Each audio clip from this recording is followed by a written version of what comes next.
Very much, Cornelia, for this kind introduction. I have the pleasure to go through with you on the topic of conversational AI.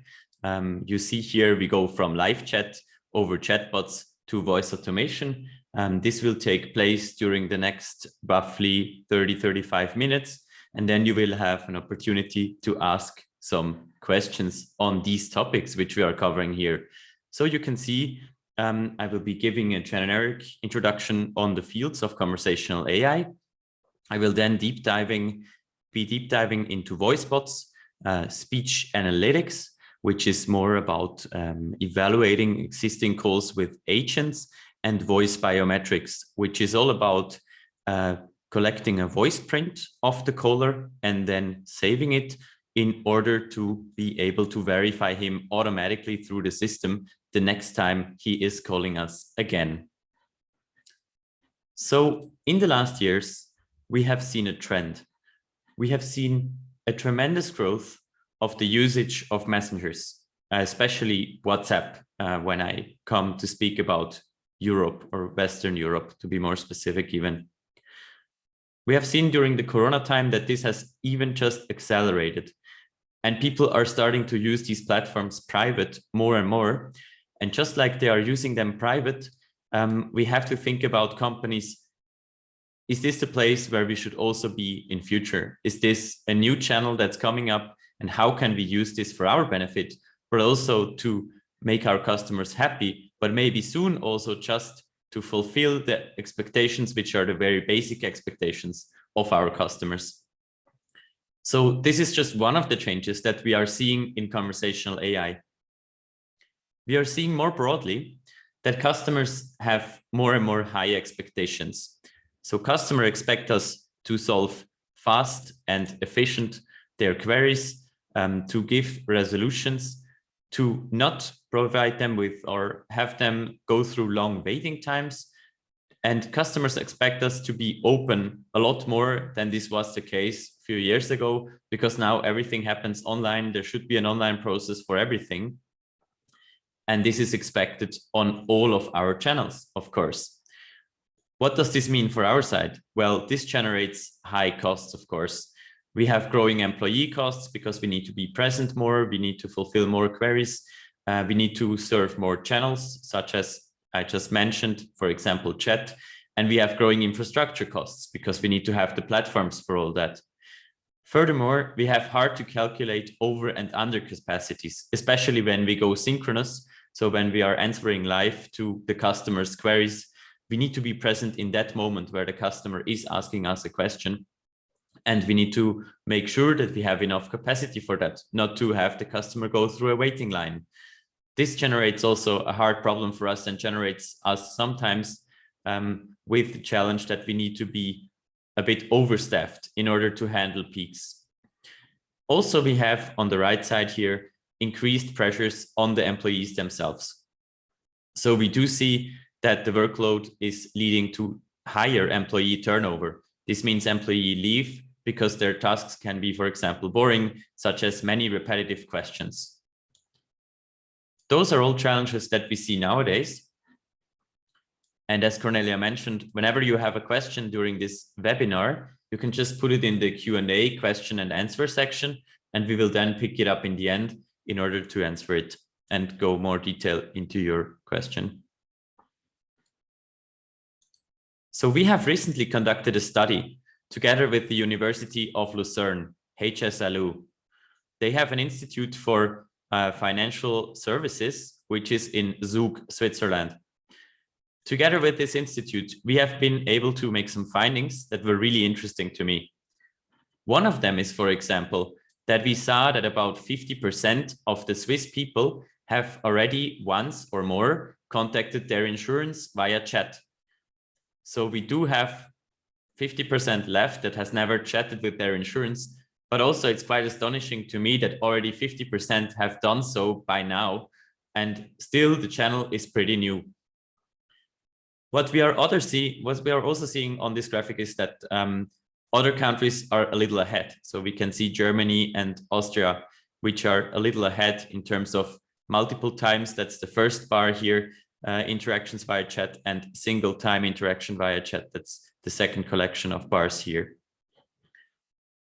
What we are also seeing is that the hotline remains the most prominent channel.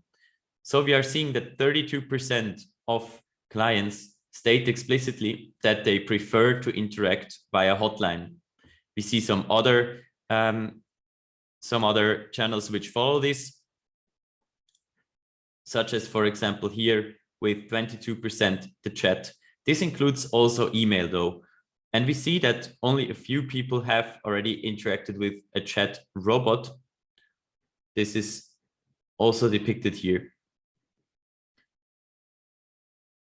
What's really astonishing is that 32% still prefer this telephony connection. You could think that you have waiting times in telephony. Telephony is cumbersome because you need to dial and wait, and it's nothing that you can speed up. It's very sequential in terms of how you go through this process. But still, customers really prefer this individual treatment, this individual ability to ask their questions just like they arise to them, and thereby contacting you as an enterprise directly through the hotline. So what do we do to react to this? What are we doing? Are we just improving all of our processes and try to avoid people calling? Yes, of course, that's one thing, but there is more we can do. And I would like to go into 3 steps that we can go through in order to optimize our hotline and make it more ready for this request of customers, which obviously, no matter what we do, still simply prefers hotlines nowadays. How this is to change in future, we will see. But going through all of your touch points is very important. I already mentioned shortly before, the first thing you should be doing, step number 1, is call avoidance. So try to keep your callers away completely from your hotline. This goes through optimization across all channels and platforms. So you can think about optimizing your website, introducing a button there for prominent queries, or optimizing your app, spreading your app further, having users download your app and clients at all, and interacting through the app, maybe incentivizing them in some way to interact through these channels, but also introduce new channels such as chat using a bot, or especially live chat. In the live chat, you have the ability to really individualize, answer a customer's query, but you can parallelize this. Your agents can do multiple conversations at once, which makes you much more efficient. And on the other hand, you have the ability to let the customer wait. So think about texting your friend in WhatsApp. You're texting your friend now, asking him what should be our plans for the weekend. And you don't worry so much if he answers in 4 or even in 8 hours, because you know he might be busy. And also, that's the most important, you know, I have placed my query is there. You even see with check marks, my query has arrived on the other end, and my query will essentially at one point be solved. And I have a way to track that. I have this one channel, this one conversation in WhatsApp. So this is something that we can do, providing more channels, or also automated chatbots to avoid people from calling our hotline, which generates efforts. However, people still prefer hotlines. We have just seen it on the slide before. What do we do then? The next thing we can be doing is voice automation. So there's many ways of automating the voice channel. You can treat calls with a bot. That's the most prominent way in order to avoid or assist employee contacts. So you can think of assisting employee contacts by just showing them some help cards or even full processes that your agents can go through. But you can also think about not even letting the calls reach your agents by, for example, interacting with the customer, asking them, can you say me in 1 to 3 sentences, what is your query? Why are you calling us? And then trying with artificial intelligence to analyze this and to match it to one of the queries that we receive frequently. That's what we call a Q&A system using NLU, or natural language understanding. So this part of AI that matches your incoming query to an intent and then answers automatically makes the customer very happy because he has his query solved instantly. He has no wait line, and it makes you as an employer or an organization much more efficient and saves you cost because you don't have to do anything. This scales almost endlessly. You can think of many parallel telephony lines that you can serve like this, and you do not have to involve any employee. What you can also do, though, is, for example, triage. So many organizations have one main number where the incoming calls all go, and then they have many departments. And the main number is just responsible to forward into all of these departments. What this system can do, the automatic triage system, is of course that the incoming query is analyzed as well, and then it can automatically forward into the department. And this is quicker for the customer because he didn't have to go through a first conversation. This takes out the factor that you might have when you hand over calls from the first agent to the second agent, and the customer has to re-explain, re-identify themselves, an experience that we probably all had before and is very cumbersome. And this also, of course, relieves you from having multiple agents. The call analytics is one more thing that you can be doing. So you can run analytics while you have live agent calls. Say you are interacting with the customer, then you can really analyze, even in Swiss German, with our AI systems, what is being talked about, who talks, the agent or the customer, and where are things happening. So for example, are we talking with a bank and we are talking about a locker box, Schließfach? So then the customer could be asking, I want a locker box, and the bank should really be going through a few steps. Then the agent of the bank specifically, they should be asking the client, are you already an existing client? Because only existing clients in this sample get locker boxes. Then they can be asking, are you ready to come here in person? Because you need to be coming in person. And they can be instructing, you need to pay this and this amount per year, and you need to bring your passport when you come here in person. So that's something that we can then, in an analysis check, we can check, is the agent compliant? Are we as an organization compliant with compliance guidelines that we are given from the law enforcement or from the juridical system? And we can also check for other potential, such as upselling, for example. So we can try to find out, was there an opportunity to sell something to the customer? Did he not only talk about the locker box, but also was very interested about a new credit card that we could be selling him, and we maybe missed this? Then we can automatically register this interest that the customer was making by just a few keywords and also save it in the CRM, and then run, for example, a marketing campaign. This is all what call analytics can do. So we have a large number of data there that's just unstructured data incoming in terms of format. This is voice, and it's not to be analyzed as is, but we can analyze it once we have transcribed it using AI, and once we have let it gone through our filters, which we can do in this call analytics toolset. Voice biometrics is also something very interesting that we can be doing. I will be going into depth later to how it works. Once the customer has called, also, we want to get rid of that call again. So we had that call now, we want to redirect calls or customers to our online processes. And how do we do this? We send the customer, for example, an SMS or a WhatsApp push notification. For now about a year or a bit more, it's possible to send, also when you never interacted with the customer, to him actively a push notification on top of his WhatsApp messages. Or you can instruct the customer orally, please go to our website and use the red button on the top right in the contact site or in the private customer site or whatever it is. Don't spell very long links. This is a mistake often done because no customer is going to sit in front of the computer and eagerly type what you tell him on the hotline, but you can instruct him how to find your online process in a more easy way. So going through all these steps, you have avoided calls, you have automated calls once they happened, and you have deflected them again so that online processes are again in the foreground. This is a change that we are seeing in the whole industry of call centers. So we had the industry of call centers for quite a few years now, and it has evolved quite a bit. We have now digital touchpoints where we need to provide answers for. We have chat channels, email channels that need to be served sometimes 24/7. We run campaigns now that are steered from these touchpoints or from these agents. Sometimes if responses come in we can generate revenue with this. And often this is also the place for us to do innovation now. So we have cost-driving call centers that are now turning into revenue generating contact centers.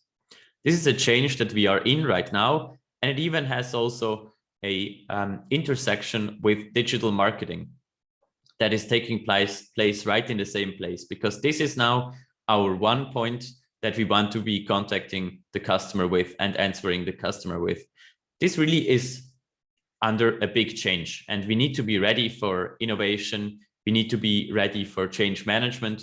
We need to be ready to rethink our processes quite tough, quite to a big degree right now these days in this field within organizations.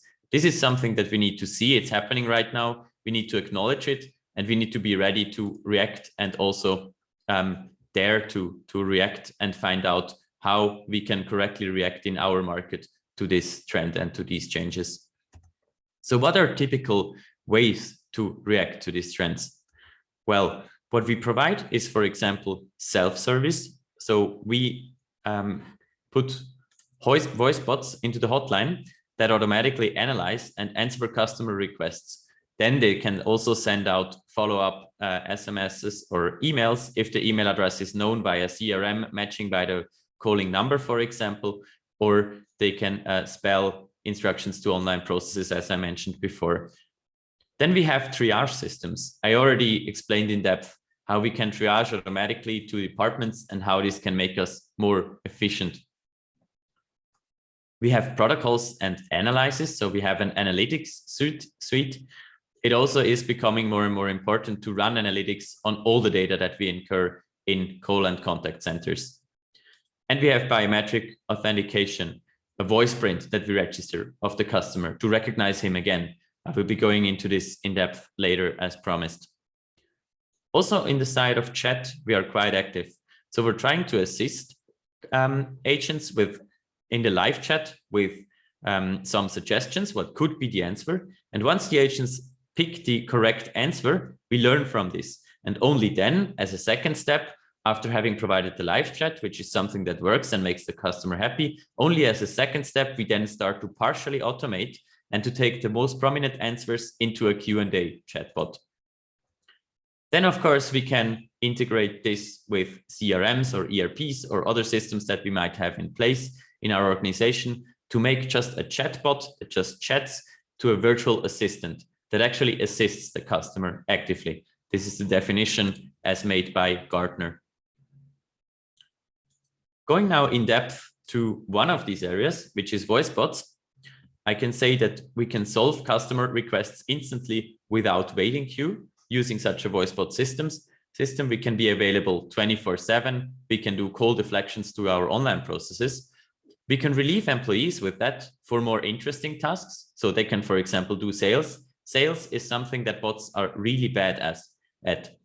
Then we can also do advanced voice bots. We can do data capturing and integration, such as, for example, a callback scheduling. So you could think of a waiting line where customers are waiting and we ask them, do you want to wait another 5 to 10 minutes? Or what about scheduling a callback? Press number 1 if we should call you back in 1 hour. Press number 2 if we should call you back today 5 p.m. Or press number 3 if we should give you more time slots to select from. And then we can even ask the customer, could you please tell us why you are calling us? And then transcribe why he's calling us and save this into our CRM system. So this is a callback scheduling mechanism that right now we are implementing at one of the largest health insurance companies in Switzerland. That's really trends that we see now in the market that are ready. The technology is ready for a few years, and now we see how the implementation kicks off. A more simple system is, of course, a Q&A system, question and answer. So you formulate your question, and then the system provides the answer, and you don't need an agent anymore. This is something that I would like to shortly demo, as we have done it for our customer in the canton of Aargau, which is the road authority of the canton of Aargau.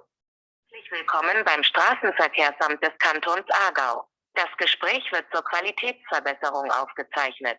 Weil wir im Moment viele Anrufe bekommen, sind Sie mit mir verbunden, dem Sprachroboter. Ich kann viele Ihrer Fragen verstehen und direkt beantworten. Wollen Sie auf die Warteschlange verzichten und den Sprachroboter ausprobieren? Dann antworten Sie mit Ja. Ansonsten leiten wir Sie weiter in die Warteschlange des Callcenters. Ja, gern. Informationen zum Datenschutz finden Sie auf unserer Webseite. Es freut mich, dass Sie mir eine Chance geben. Dann probieren wir es mal aus. Bitte stellen Sie Ihre Frage jetzt.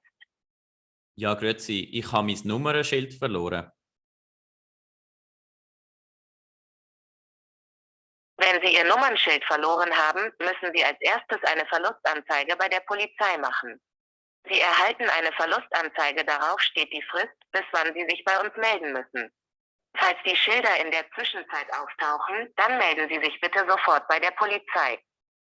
So this goes a bit on, and we see how the whole explanation for my query now is given. Sorry for this being in Swiss German. I hope you have your Swiss German to English AI systems already running, so you all understood this right now. And if not, then we can help you implement such a system for the next time you don't understand Swiss German. This is just a joke, of course. But you see what was done is I was asking a question, and then the system was automatically able to recognize it and answer me. And the nicest thing is I now have an SMS, and through this SMS, I can go online, jump on the link. With one click, I am in the online process to renew my number if I have lost it. This can, for example, be just information, but this can also be a form where I can directly say, that's my number, I have lost it.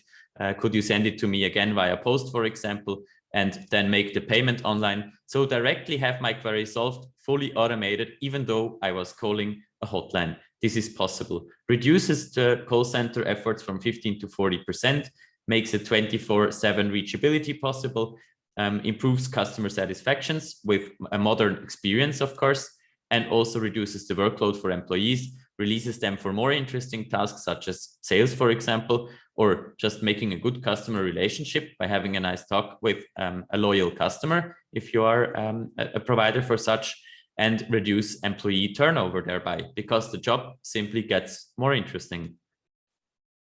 The setup for this is very easy. All you need to do is number forwarding, basically. So you can think of call forwarding just like you could do it from your home phone, fixed-net, to your phone, to your mobile phone.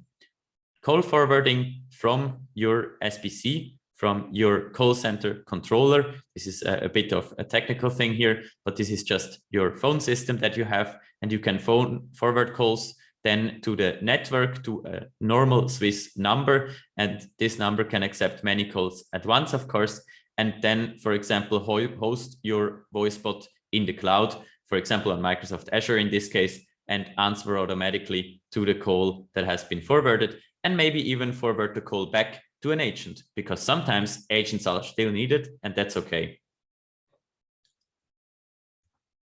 So what have we reached with this system? Well, we had a goal of reaching 70 to 80% of all trained questions answered.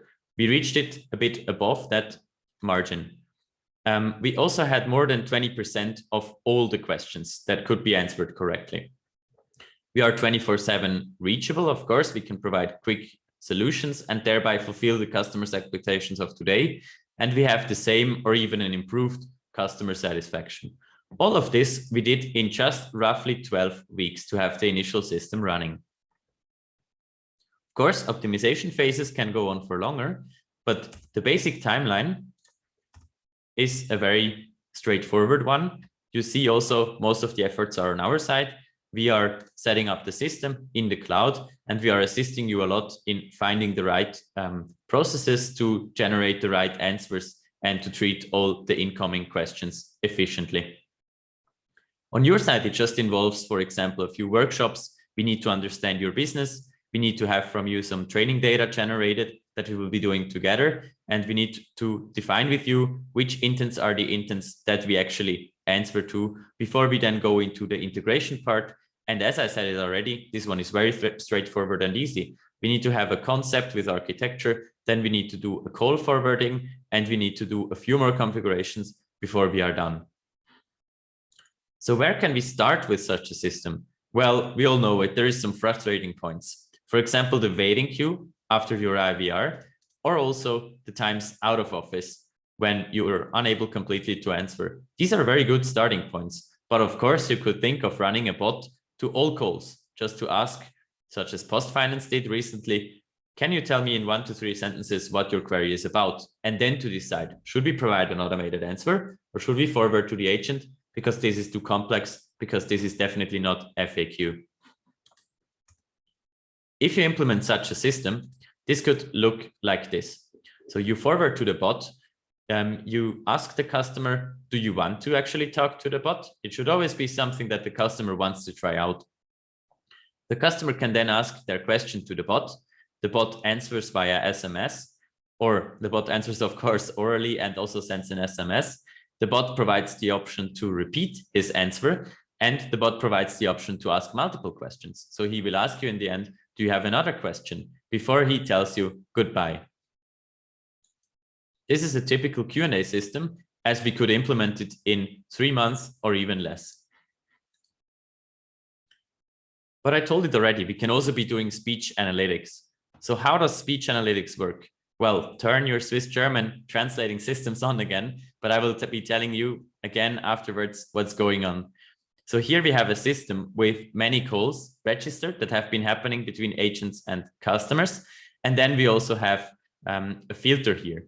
We can predefine a filter for calls that are shorter than 5 minutes, for calls that have positive emotions. There we can define, for example, keywords or one word that has to appear first and another one that has to appear roughly, and we can define the distance, so and so many seconds after or before, or so and so many words after or before the first word. So we can define complex structures on how to define such a filter in the plain text once we have it from the customer. How this could look in practice, I can try showing you here by also sharing my sound quickly. And of course, I need a mouse for this. Will be going on shortly. So I'm going into a call.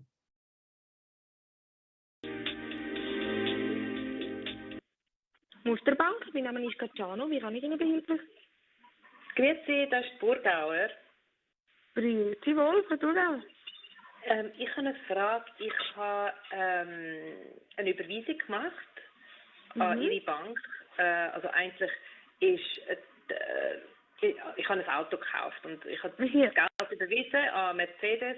And this is a bit small, but here we could really see, now I'm a bit too far in the video. Ich weiß nicht, Geld überwiesen an Mercedes.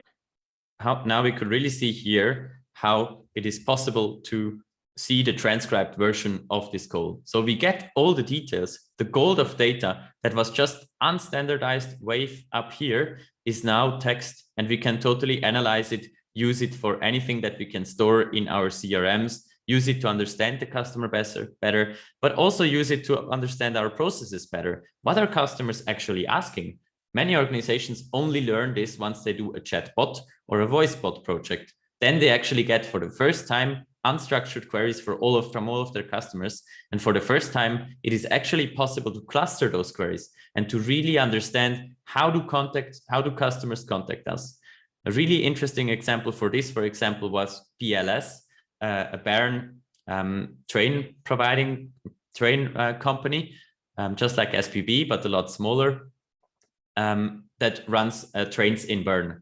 So they expect, they have questions about tickets, they have questions about departure times of trains, maybe whatever like this. And what they found out after a chatbot project is no, 30 or 40% of their questions are about the car shipping Autoverlad, which they are doing through through a tunnel in Switzerland, and just about details of this process. This they learned only through the chatbot project. And this is a typical thing that we are seeing in voicebots and chatbots with such analytic tools with our customers. A really new way to understand your organizations, to understand where problems of your customers are. And of course, BLS was then doing a car shipping website and explained how car shipping works, what the details are about how to use car shipping, and then had much less of these queries and could also verify that, again, that these queries were now gone and the load even went down of the call center. Und ich weiß nicht, ob Sie es bekommen haben. Ich höre nichts von Ihnen. Und die Überweisung ist eigentlich an Ihre. So now I can filter. I can say I want it to be about locker boxes, Schließfach, and I can say I want it to be longer than 10 minutes. Then I can check this call and ask myself, why is this call taking so long? And who was the agent maybe that took so long? Or I can do the opposite. Which agent was very quick? And then ask this agent, why were you so quick? Could you tell the other employees how you were so quick? What the trick is there?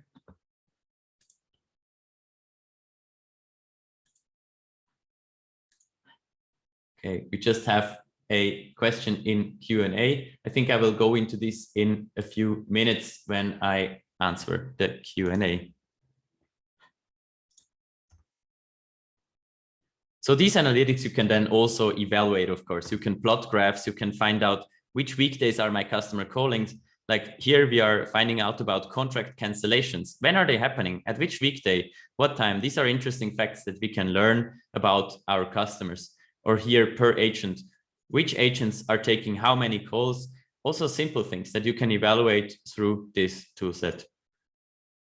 Lastly, I would like to go into voice biometrics. I've already mentioned it.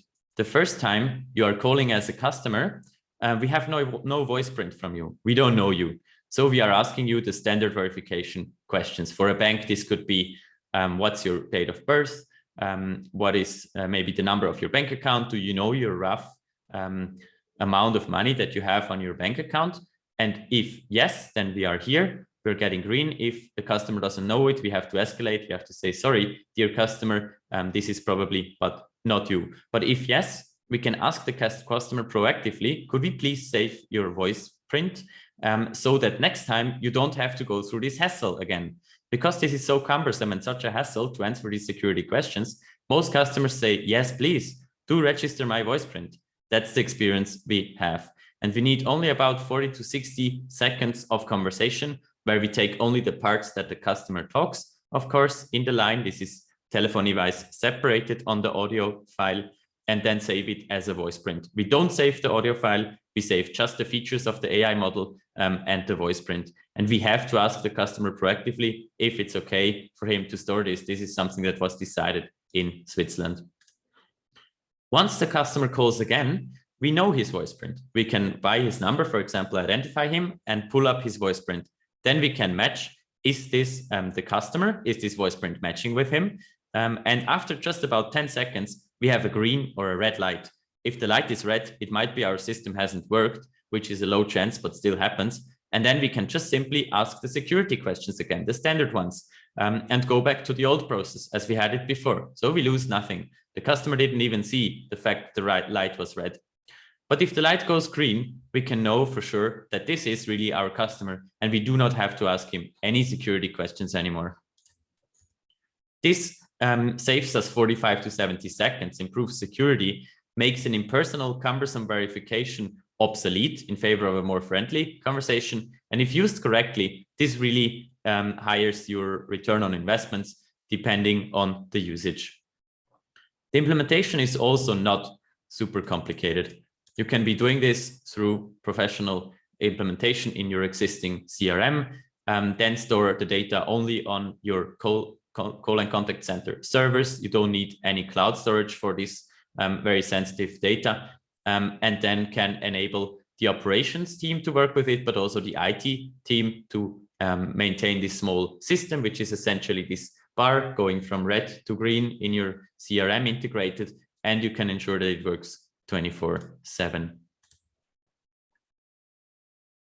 With this, we are already in the stage of our Q&A. We would like to take some time for your questions or also your experiences. So if you have experienced something, you can also raise your voice or ask a question. And then I would like to hand back to Cornelia, who is moderating this Q&A for us today. Thank you so much, Mark. And yes, indeed, we do have a first question coming in. And the question is, from the company side, how big are the efforts to create a voice or chatbot on our side? Thank you.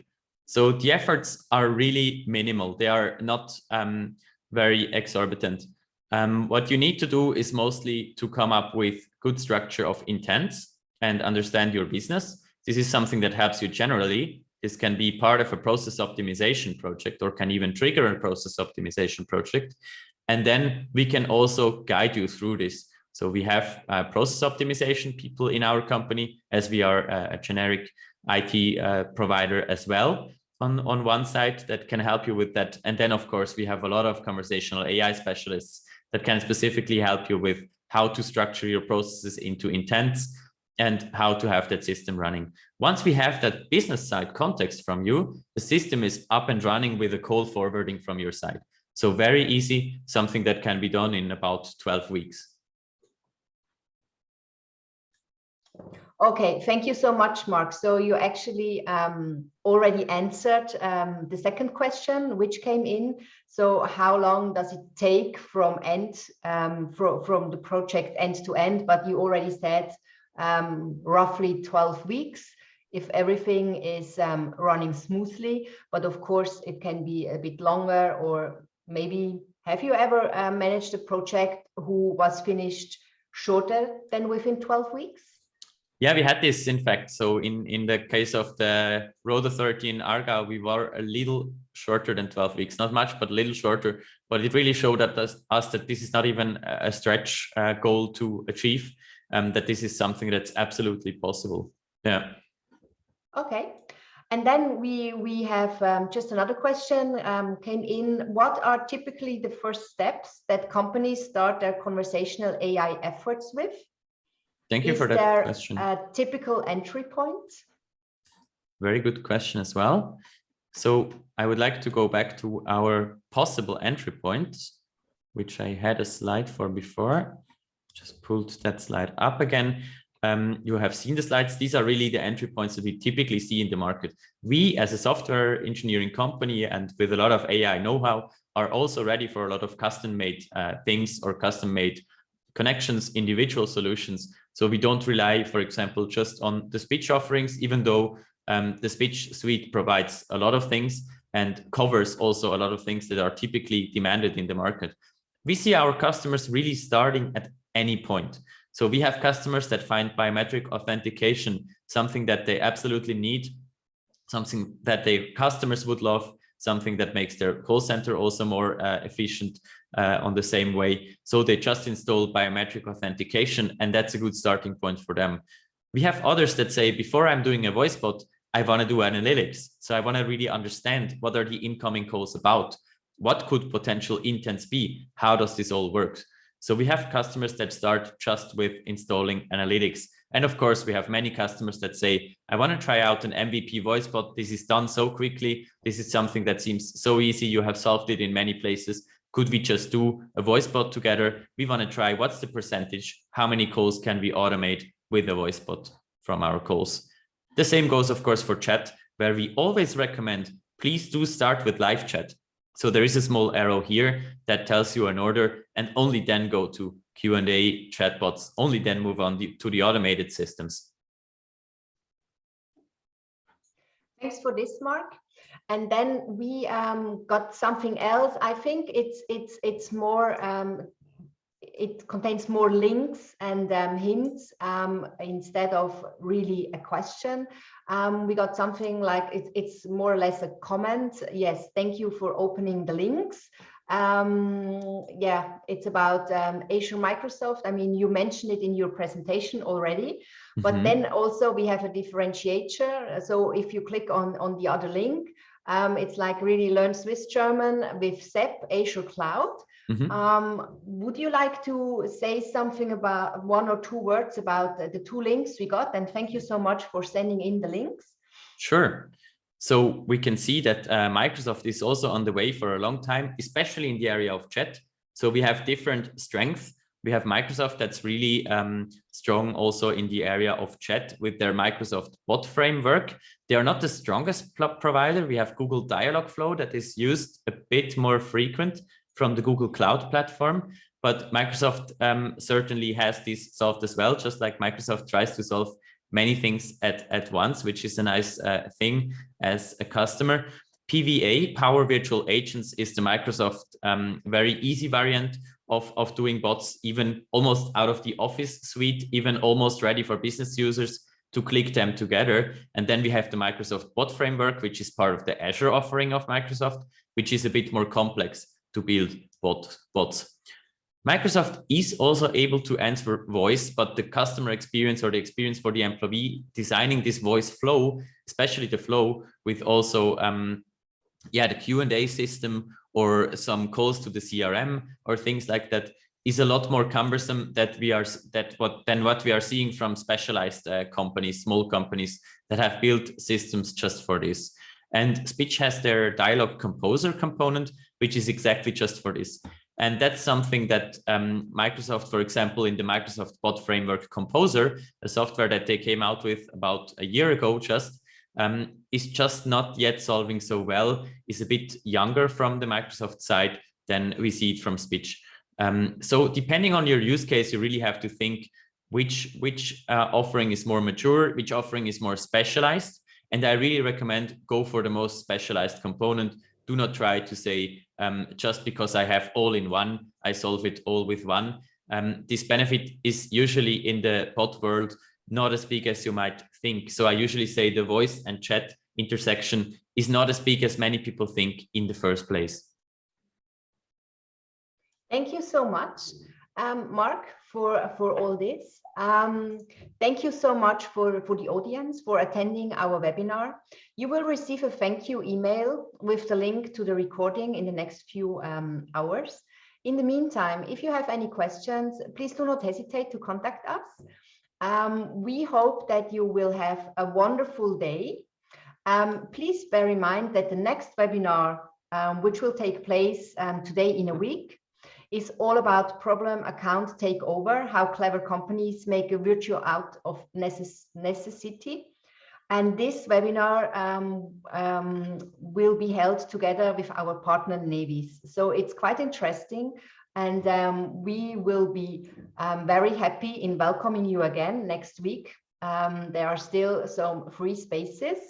And with that, I would say have a lovely day, goodbye, and thank you so much for listening. Thanks also from my side. If someone would like a personalized assessment of their conversational AI readiness, please do not hesitate to contact me. Just connect, for example, on LinkedIn, and we can talk about your organization, your readiness for conversational AI and potentials. So with that, thanks a lot from my side as well. Thank you. Bye.